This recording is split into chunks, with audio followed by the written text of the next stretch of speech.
The journey of cancer patients and their families could be marred with emotions difficult to navigate or even grasp. Looking at the bright side of things is easier said than done. For people dealing with the harsher facts of life, simply how does one reframe their mind to still look at life with gratitude, then treat oneself with kindness? Joining us live this morning, certified narrative coach Leah Eriguel and certified end-of-life doula Charity Marohombsar. It's a beautiful day, Coach Leah, Coach Charity. Thank you very much for joining us. So first off, I have to ask, doula is the first time I've ever heard that title.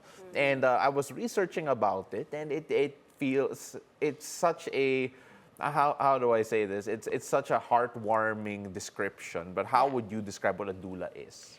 Well, doula is really not new. Back in the days, we had birth doulas. Yes. So doula is a nurturer. So when I was looking at what I wanted to do in this world to be able to serve after I was diagnosed and survived Yes. stage 4 Congratulations, breast by the way. cancer, Yes. I thought of the word life doula as a brand because that's actually what I really want to do, to be able to nurture cancer warriors, survivors, and their families as they journey through a very challenging terrain like cancer. Right.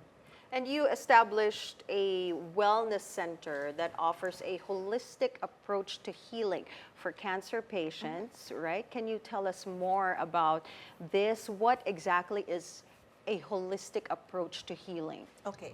So Leah and I were both part of Better Days Wellbeing Center. Better Days is really an offshoot of the gap that I saw in the healthcare system, where diseases, where it's very disease-centric. Like you walk in a hospital, Yeah. Yes. people don't really ask you, oh, kamusta ka? Like they go straight to, your tumor is this big and all of that. Yes, But yes. Yeah. having gone through it myself, there was a gap missing. Like, who takes care of the mind? Right, Who right. takes care of the other portions of the body, like nutrition, physical activity? Who takes care of the mental well-being, Yes. Yeah. the emotional, and not to mention the spiritual well-being? So, Better Days Wellbeing Center is actually the first brick-and-mortar cancer support community. We have a real home in White Plains, and it's a non-medical facility where we try to close in that gap. Yeah. Yeah. Really be able to take care of, what people go through emotionally and mentally. That's why Leah is also one of our resident facilitators, taking care of, the mental anguish, Right. the Yeah. anxiety that really is in the space of any cancer patient and their families, And their every families. single day. Yes. Yeah, So that's what Better Days is all about. Yeah, Coach Leah, a lot of it's actually instilling hope sa mga patients. Like you take a look at those, especially those who have terminal cases and those who feel that perhaps medyo nagpo-progress na and maybe sometimes things aren't going their way. What aspect, or rather, how difficult is it to actually instill hope, and gaano ka-importante to actually keep on trying and keep on working on aspects like that? Hope is a very, very big thing when it comes to, a journey like cancer. And one of the things that I'm very passionate about bringing to Better Days is, as a narrative coach, it's all about reframing the stories in our heads. Because we all have stories in our heads. That's how we make sense of our lives. Now, are all our stories in our heads true? 100%? No, because they're subjective. So we bring in gratitude, the gratitude journaling practice. We bring in self-kindness, mindful meditation, and all of this to go into self-love. And then, with self-love comes hope. Yeah. Yes. The motivation to, there's another day. Instead of looking at the cancer, look at what's here. There's support around you. There's people who love you. It's another day. It's another beautiful day. Yeah. Oh, wow. Nice branding. Yes, yes. But at the same time, Ren, it also builds resilience, Yes. right? Yeah, Because a yeah, lot of people, they think about hope. They think, and sometimes people feel like it's a bit helpless. Pero I've seen cancer patients in the past who are full of life, even more life than other Yes. people, and I can sensing resilience nila. Is Yes. that something that you feel can be developed? Oh, definitely. I mean, it's something, resilience comes from a positive mindset. Ano yung positive mindset? Di naman ibig sabihin na lagi happy-happy. Right, of course. It's more about, these are the challenges, and there's a way to reframe the way I think about it.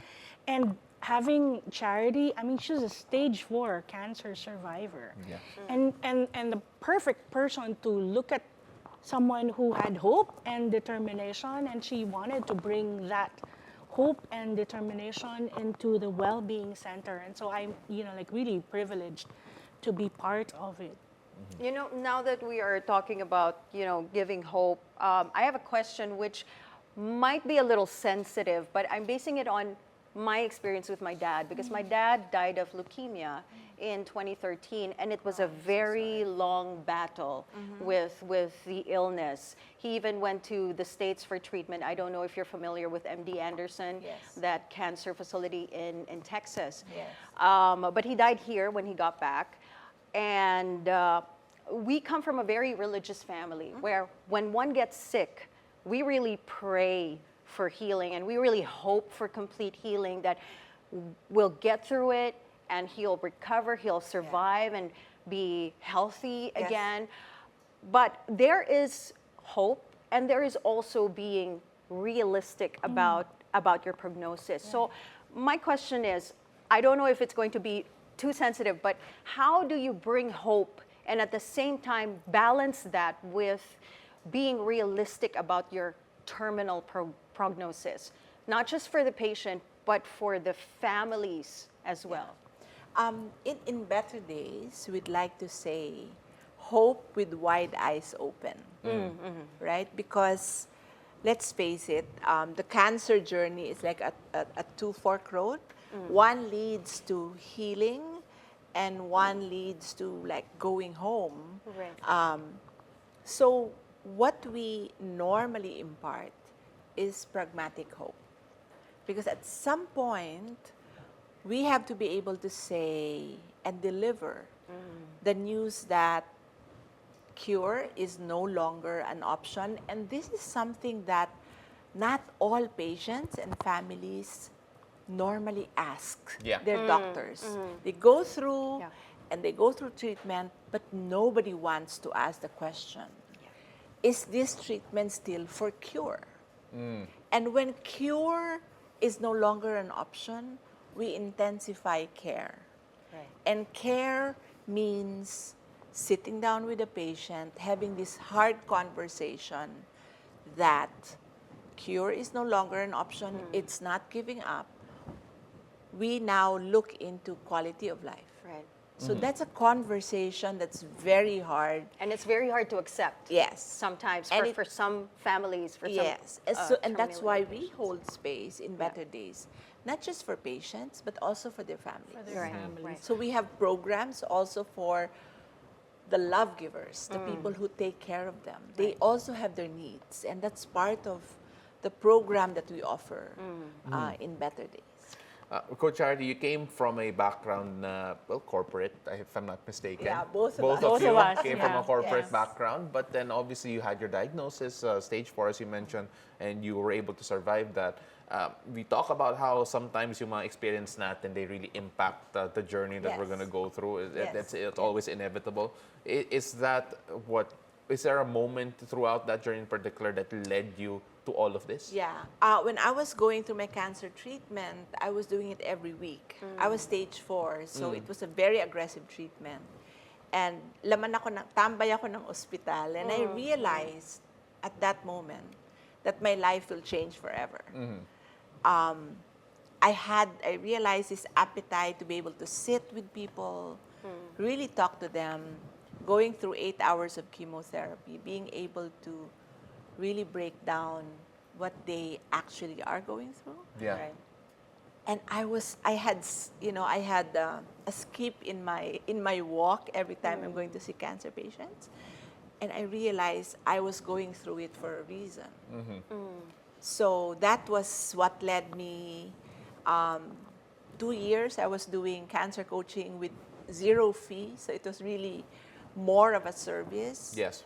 And then I brought to life Better Days, and that's how I was able to convince my dear friend Leah to bring in her coaching in the cancer community space because it is much needed. Yeah. Oh, I wanted to say, while you were talking about, it might be a sensitive topic about, what if wala na? I mean, this is the Yes. end of the road for Yes. One of the most amazing things that I learned, working with the charity as she's a life doula, and I bring in the gratitude and the reframing, your stories in your head. Yeah.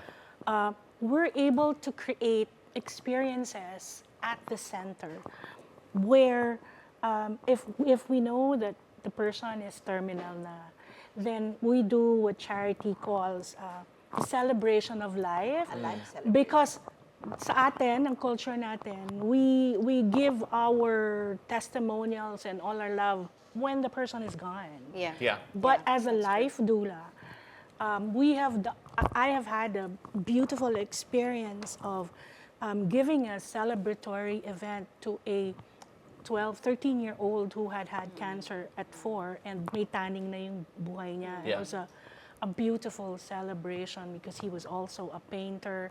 And so it changes your narrative about death. Yeah.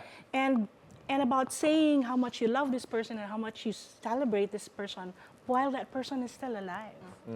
Because minsan you leave it too late. Yeah. And wala na that's siya. a huge regret. Right? Tama. Yeah. Yeah. I mean, like that's really special. And of course, again, one of the reasons why we're talking to the both of you is because February is Cancer Awareness Month. Yes. And of Yes. course, we're trying to address that as well. Based on your experience, you mentioned you are the first brick and mortar, the only one in the Philippines, if I'm not mistaken, filling up that space. Yes. The non-medical, dealing with the spiritual, dealing with the emotional, and all of that.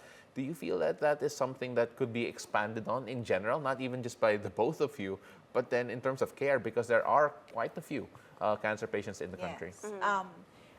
We intend to really share this. As a matter of fact, one ways of doing it is while we have face-to-face events, Yeah.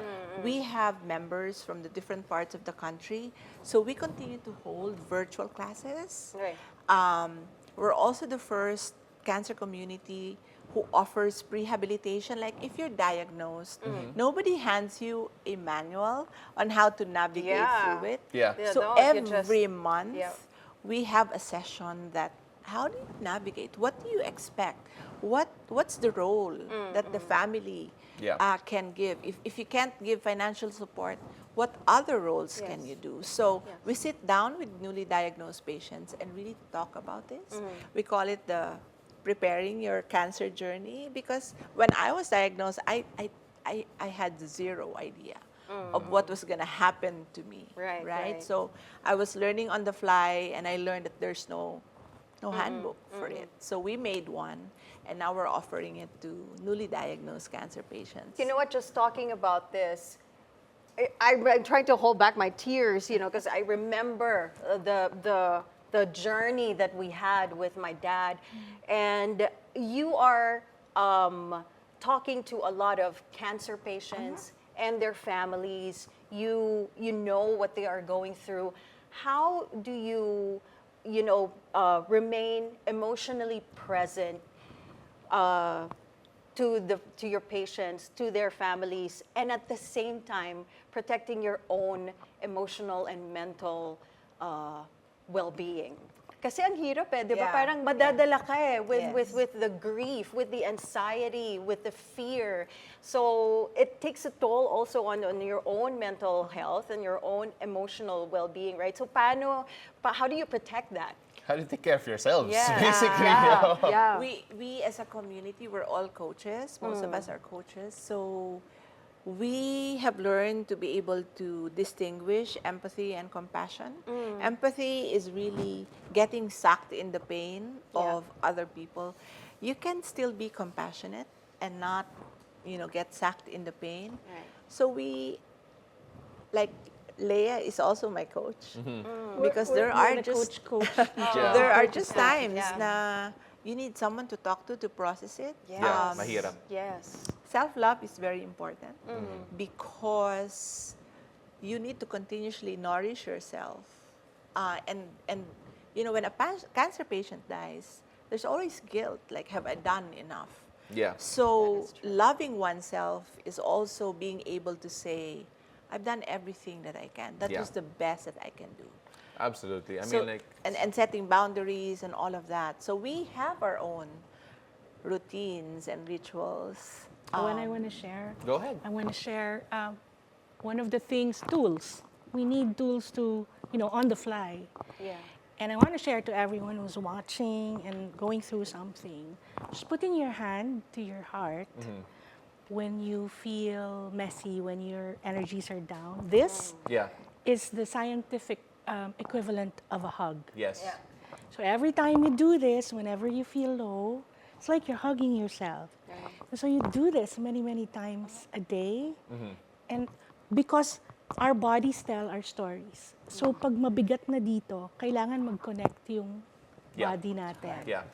I can agree with that. I remember when I went to therapy, that was also what was asked for me to do. It's a lot of self-compassion, and I can Yes. attest to it. Yes. Self-compassion is the term that they use, hindi lang self-love po. So for those who want a different Yes. vocabulary, Yeah. Yeah. that's the way to do it. And of course, we encourage everyone, especially those who are going through tough times, especially those who are victims of, rather not victims, but rather patients of cancer, and of course their families, to go and check out Coach Leah and Coach Charity. And of course, thank you very much for coming on here today. It was Thank such a you pleasure. so much. And Thank you so emotional roller coaster for Anne. Yeah. But of Oh my course, goodness. always needed. Maraming salamat po. Thank you so much. Thank you Thank so you. much. Thank you for having Thank us. you so much. for I will having me. definitely, reach out and talk to these coaches.